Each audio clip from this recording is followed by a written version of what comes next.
On se retrouve aujourd'hui pour une toute nouvelle vidéo et il est à présent temps pour moi de vous faire ma sélection des 5 recommandations livresques à lire pour cet été. Si vous suivez un petit peu ma chaîne, il y a de ça quelques mois maintenant, je pense au mois d'avril, je vous avais fait une vidéo recommandations livresques printanières où je vous présentais 5 romans qui sont pour moi les romans à absolument lire en cette saison.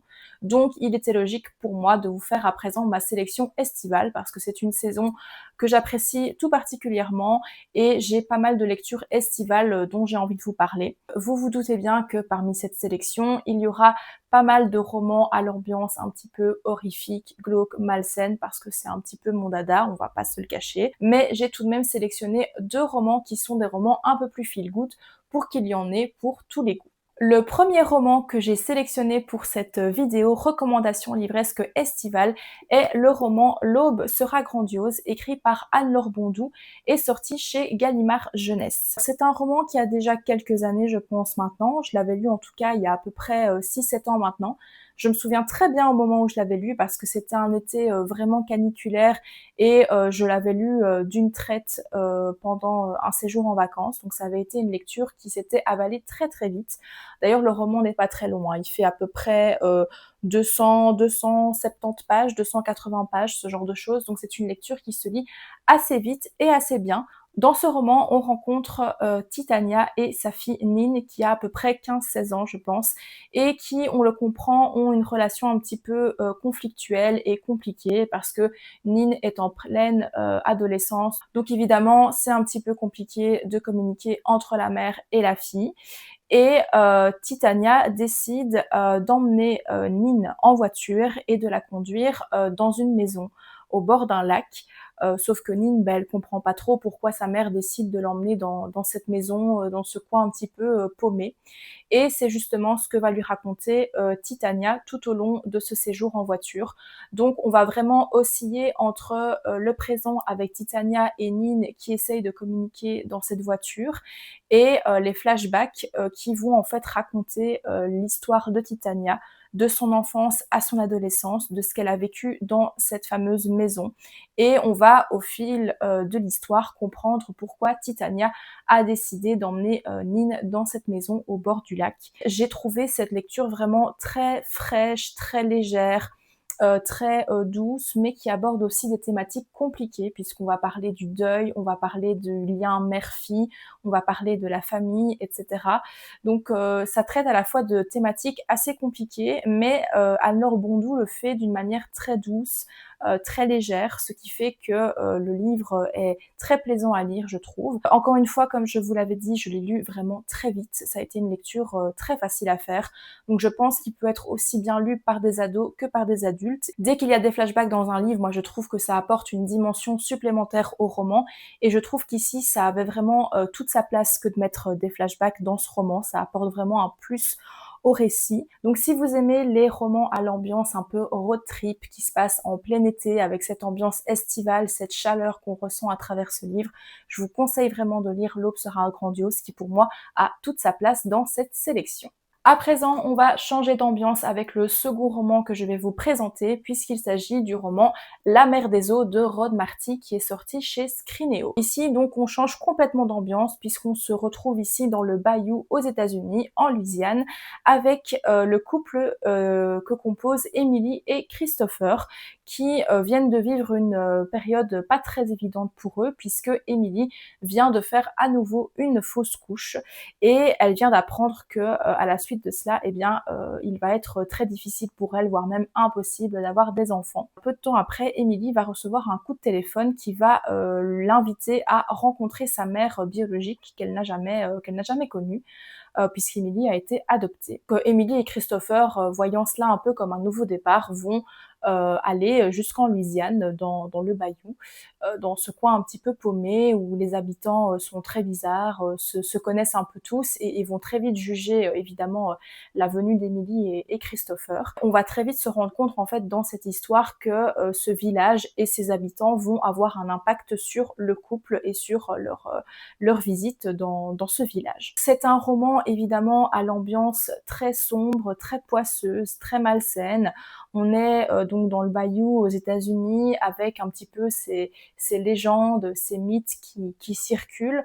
On sent très vite que l'ambiance est très malsaine, très glauque, qui se cache en fait plein de secrets dans ce village et que les gens sont un petit peu bizarres. Je trouve qu'il y a une tension dans ce livre qui monte vraiment crescendo au fur et à mesure de l'histoire.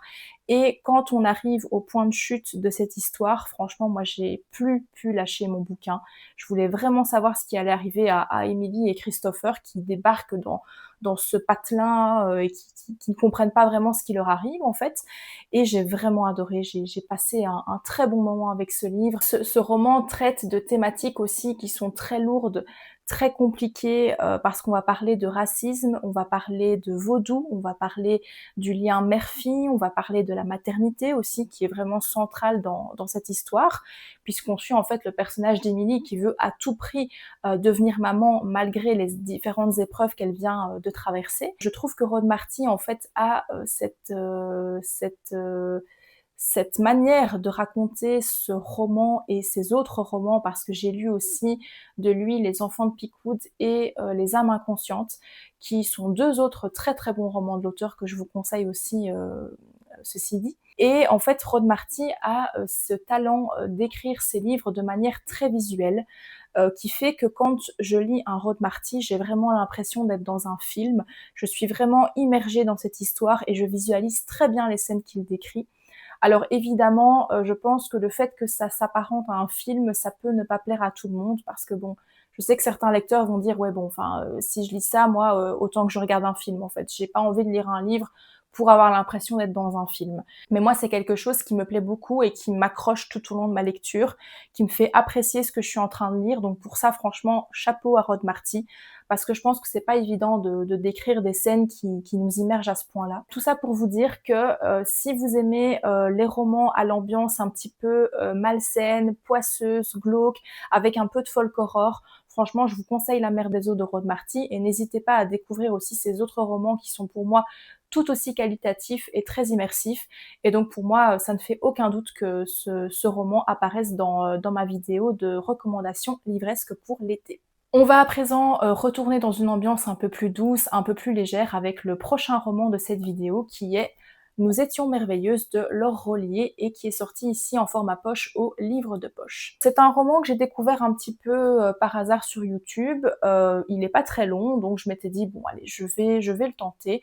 L'histoire a l'air sympa, a l'air légère. Là, on est aussi sur une ambiance road trip, vacances, été, avec une bande de copines qui, à l'âge de 18 ans, ont décidé de faire un grand voyage entre elles et qui a vraiment en fait scellé leur amitié. À la suite de ce voyage, les jeunes filles ont un petit peu fait chacune leur vie de leur côté et 14 ans plus tard, elles décident de refaire exactement le même voyage qu'elles avaient fait à leurs 18 ans, sauf que maintenant, elles ont 32 ans, donc forcément, des choses ont changé, elles n'ont plus forcément la même vision des choses, les mêmes envies, etc.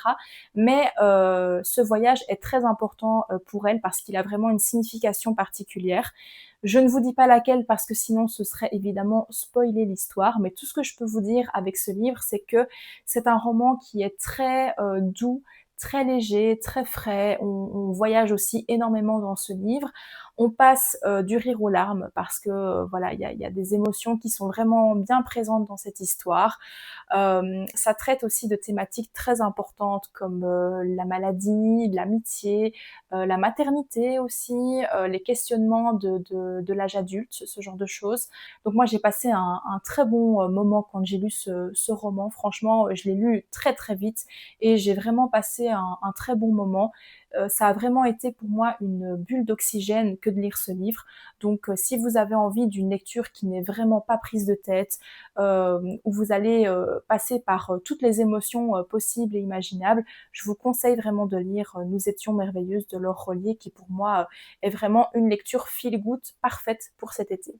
On repasse maintenant à une lecture un peu plus glauque, malsaine et poisseuse, évidemment, puisque je vais vous parler du roman Paternoster de Julia Richard, qui est ici sorti aux éditions de L'Homme sans nom. C'est un roman qui est sorti, je crois, l'année passée, ou il y a 2 ans de ça, je ne sais plus maintenant. En tout cas, c'est une sortie assez récente, qui ne fait pas l'unanimité. Alors pour moi, ce roman-là n'a pas été un coup de cœur, mais je tenais tout de même à le placer dans cette vidéo recommandation parce que pour moi, il représente très très bien cette ambiance estivale, poisseuse, glauque, humide, où on sent vraiment la chaleur de l'été qui nous colle à la peau et dont on n'arrive pas à se débarrasser.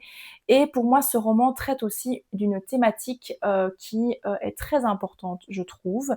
Et donc pour moi, il avait sa place dans ce top. Je voulais vraiment le mettre dans cette vidéo parce que ça a été tout de même une bonne lecture, hein, on va pas se mentir, c'est juste que ça n'a pas été autant un coup de cœur que les précédents livres dont je vous ai parlé. Pour vous raconter l'histoire de Paternoster, ici on suit le couple de Dana et Basile que tout oppose complètement puisque Dana est issue d'une famille plutôt modeste et est d'origine algérienne, tandis que Basile lui est purement français et vient d'une famille très huppée, très riche, la famille des Paternoster. Et voilà, bon, donc Dana et Basile, ça fait déjà un petit moment qu'ils sont en couple et donc ils décident d'aller un petit peu plus loin dans leur relation et Basile souhaite présenter Dana à son père et sa mère et pour ce faire, eh bien, ils vont passer une partie de leur été dans la maison de vacances des Paternoster et on va très vite comprendre que Dana n'est pas vraiment la bienvenue dans cette famille et que des choses étranges évidemment vont découler dans cette histoire. Si vous avez aimé le film Get Out, franchement ce livre il ressemble très fort, en tout cas au début, parce qu'on est vraiment avec ce couple très différent culturellement parlant, avec cette famille très riche qui se permet de faire des réflexions ultra racistes et ultra déplacées envers Dana. Donc on est vraiment sur un roman avec une histoire un peu à la Get Out. Vraiment c'est ça. Sauf que après l'histoire part vers autre chose, donc on n'est pas du tout sur ce côté horrifique, un peu what the fuck du film Get Out, pas du tout, on est sur une autre thématique. Mais j'ai vraiment apprécié en tout cas moi cette ambiance très malsaine, très palpable, où on se demande vraiment qui sont les paternosters, quels sont leurs secrets, parce qu'on comprend très vite que les paternosters sont très bizarres, c'est une famille très très bizarre, et au-delà du fait qu'ils n'apprécient pas vraiment Dana, on sent qu'il y a un peu plus que ça derrière.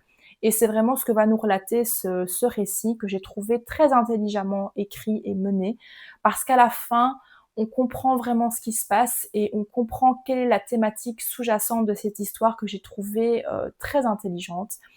Encore une fois, je ne vais pas vous dire de quelle thématique il s'agit parce que ce serait vraiment vous raconter toute l'histoire en fait et ça n'a pas son importance ici.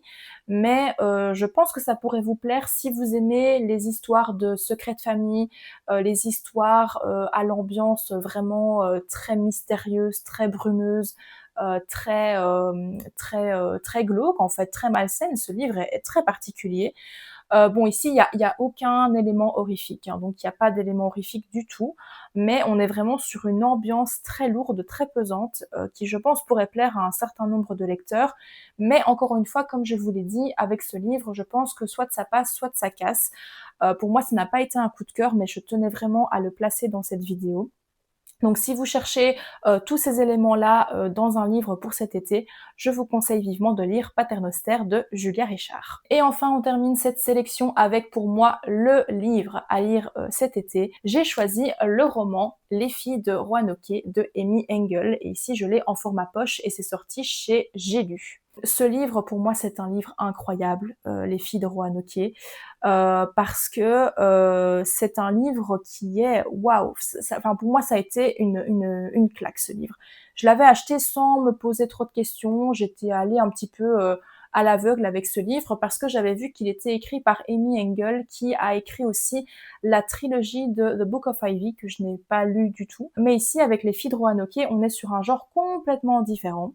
Et j'avais envie de tester parce que le résumé me tentait pas mal, puisqu'ici on suit le personnage de Lane qui, à l'âge de 16 ans, perd sa mère qui vient de décéder. Et à la suite du décès de sa maman, Lane va partir le temps d'un été vivre chez ses grands-parents à Roanoke au Kansas, aux côtés de sa cousine Allegra.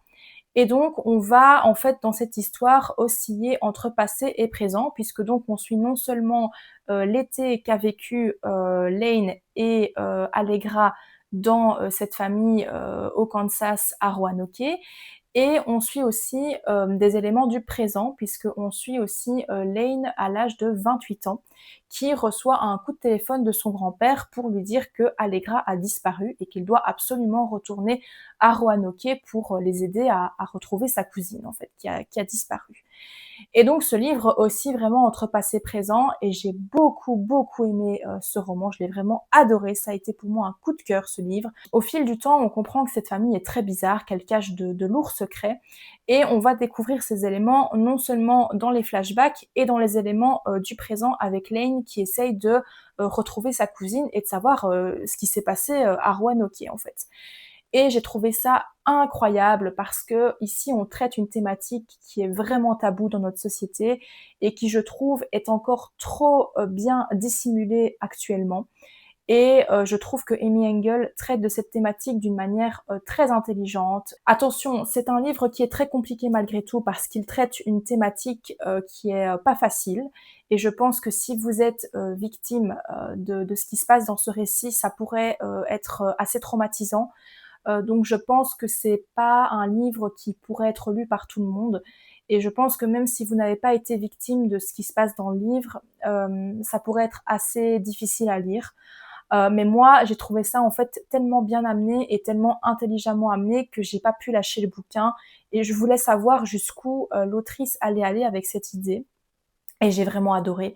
On est ici au Kansas, il fait très chaud.